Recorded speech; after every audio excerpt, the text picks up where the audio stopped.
Let Us Be Muslim by Sayyid Abul Mawdudi, edited by the late brother Khurram Murad. May Allah bless them all. Part 3, Salah, Chapter 13, Meaning and Blessings of the Prayer. Brothers in Islam, the basic and most important act of worship among those which Allah has taught us to perform, Salah, or the prayer. It prepares us to worship Him in our entire lives, the purpose of which He has created us. Consider carefully why it is so important. What is its true meaning and its significance? Remembering God. Prayer is an act of worship. We should therefore first recollect what worship means. Worship means revering, serving, and obeying God in our whole lives. Being born as God's servants, we cannot give up serving Him at any time or under any circumstances and still remain His servant as God wanted us to be when He created us. Just as you cannot say that you are creatures of God for a particular time only, so you cannot say that you will spend only a certain amount of time in worshipping Him and be free to spend the rest as you please. We are born to worship Him. Your whole life should therefore be spent in ibadah. You should not neglect it for a single moment. It is precisely for this reason that worship does not require giving up the day-to-day world and sitting in a corner, chanting God's name. Worship means that whatever you do in the world should be in accordance with God's guidance. Whether you sleep, are awake, eat, drink or work, in fact whatever activity you do, you worship Allah if these are done in obedience to Him. When you are at home with your wives and children, brothers and sisters and relatives, behave towards them exactly as God has laid down. When you talk to your friends and amuse yourself, remain conscious that you are servants of God. When you go out to work and have dealing with other people, keep in view God's commandments about what behavior is proper and legitimate and what is not. When in the dark of night you feel you can commit a sin which nobody in the world can see, then is the time to remember that God is seeing you and it is He and not your fellow humans who deserve to be feared. When you find yourself in a place where you can commit a crime without fear of the police or any witnesses, then again it is time to remember that God sees everything and refrain from doing anything for transient gain which would displease Him. And when following the path of truth and honesty causes you material loss or otherwise puts you at a disadvantage, accept this ungrudgingly in the knowledge that you are pleasing Allah by obeying Him and that your gain from Him will far outweigh any temporary earthly loss. Abandoning the world and sitting in secluded places, counting rosary beads is therefore not real worship at all. Worship is to be engaged in everyday affairs and yet follow the way of God. What does remembering God, zikr, mean? It does not mean merely the continual chanting of Allah, Allah, Allah, Allah, Allah. The real remembrance of God consists in recalling to mind the name and will of Allah when you are caught up in day-to-day worldly activities. Being engaged in pursuits which could tend to make you forget God and yet not forgetting Him is in fact remembering Him. In this life, where opportunities abound for disobeying God and where temptation of huge profits lurk, you must unfailingly remember God and remain steadfast in following His law. This is the true remembrance of God. This is the kind of remembrance the Quran refers to thus. Then, when the prayer is finished, disperse on earth and seek God's bounty, but remember God often, so that you may attain success. Surah Al-Jumu'ah, Ayat 10. Blessings of the prayer. Keep in mind this comprehensive meaning of ibadah and see how the prayer helps us realize the qualities which are necessary to live in such ibadah and what blessing it confers upon us. Constant reminder. It is necessary first for us to be constantly aware that we are servants of God, that every moment of our lives must be dedicated to adoring and obeying Him. To cultivate and keep alive this awareness is not an easy task, because there is a Satan within you whose voice constantly tells you, "Follow me and great benefits await you." Similarly, there are multitudes of Satans outside you who in various guises keep on telling you, "Follow us, otherwise you'll be in trouble." The spell cast by these Satans and their urgings cannot be overcome unless you are reminded continually that you are a slave to none but God. This is what the prayer does.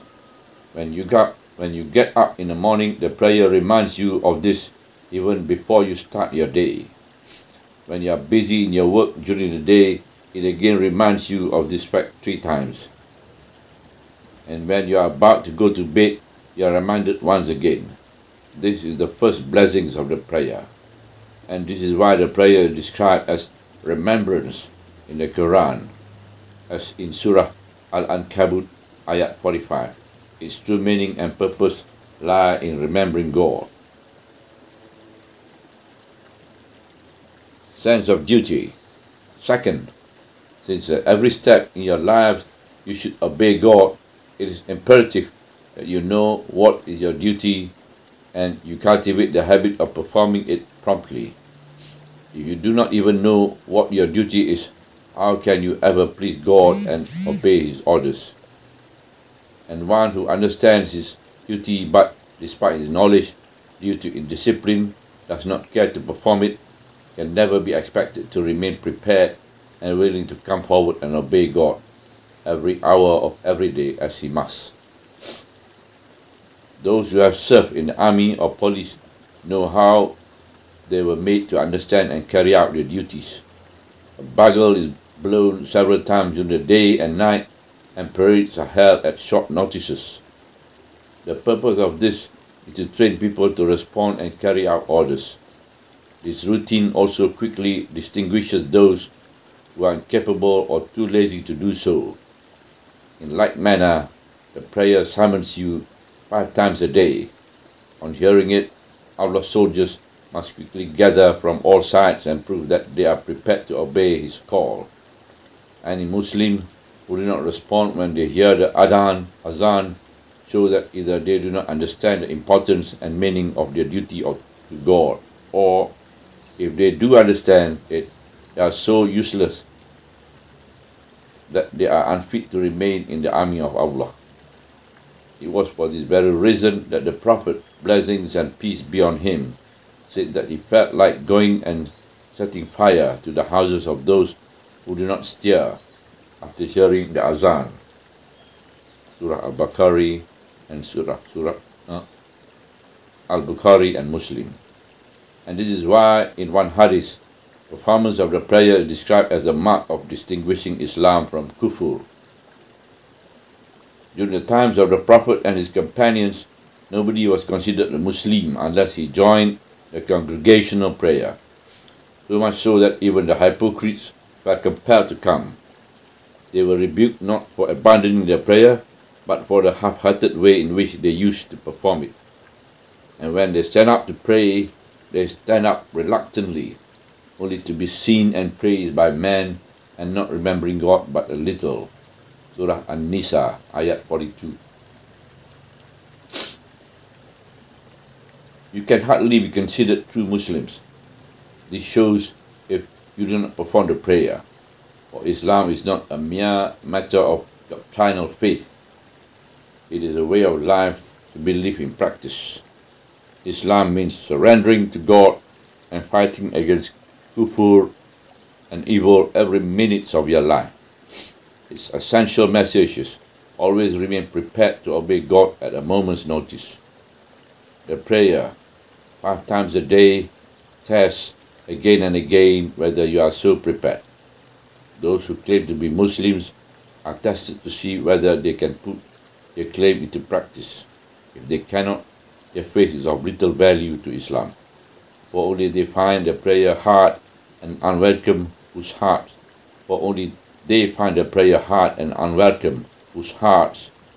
are devoid of reverence to God and who are not ready to live in submission to Him. And it indeed is hard, save for the humble who know they shall meet their Lord. Surah Al-Baqarah, ayat 45. That they find the prayer too difficult to perform is itself proof enough that they have no faith in God, no certainty about meeting Him, and are unwilling or unprepared to serve and obey Him. The sense of duty to God and being ever prepared to obey Him is the second blessing that the prayer confers upon you. God consciousness. Third, the consciousness of God, being in His presence, His love and His fear, strength to avoid whatever may displease Him, needs to be kept alive constantly in our hearts. You cannot practice Islam unless you believe that God is seeing you all the time and everywhere, that God is aware of all your actions, that God sees you even in darkness, and that God is with you even when you are alone. It is possible to hide from the world but not from God, to escape from the punishments of the world but not from His punishment. It is this awareness, this feeling, this belief which restrains man from disobeying God and which motivates him to observe all the limits God has laid down for his life. Without this awareness, you cannot live like a true Muslim lives.